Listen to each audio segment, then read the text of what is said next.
Welcome to MGS tech world. MGS tech ওয়ার্ল্ডের পক্ষ থেকে আজকে একটা 9,999 টাকার বিনিময়ে রথযাত্রা উপলক্ষে একটা ভাইরাল ধামাকা সেটআপ অফার নিয়ে চলে এলাম।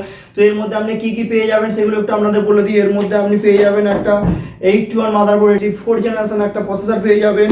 এর মধ্যে একটা নর্মাল সিপিইউ ফ্যান থাকছে, 256 জিবি একটা এসএসডি থাকছে, র্যাম থাকছে 8 জিবি না 8 জিবি করে দুখানা কিট থাকছে, আপনি তার মানে 16 জিবি র্যাম পেয়ে যাবেন। একটা নর্মাল মাউস থাকছে, একটা নর্মাল কিবোর্ড পেয়ে যাবেন, একটা নর্মাল ক্যাবিনেট পেয়ে যাবেন, একটা নর্মাল এসএমপিএস পেয়ে যাবেন। 15.4 ইঞ্চি না, আপনি এর মধ্যে একটা পেয়ে যাবেন 19 ইঞ্চি মনিটর। এই অফারটা আপনার কন্টিনিউ থাকবে। আজকে যে ভিডিওটা আপলোড করা হয়েছে আজকে থেকে আপনার উল্টো রথ পর্যন্ত, তার মধ্যে আপনারা এই অফারটা গ্র্যাব করতে পারেন। তারপর হয়তো আপনি এই অফারটা নাও পেতে পারেন। যত তাড়াতাড়ি সম্ভব 9,999 টাকার বিনিময়ে ভাইরাল সেটআপটা গ্র্যাব করে নিন। আপনারা সবাই সুস্থ থাকবেন, ভালো থাকবেন, সদা সর্বদা এমজিএস টেক ওয়ার্ল্ডের সাথে জুড়ে থাকবেন।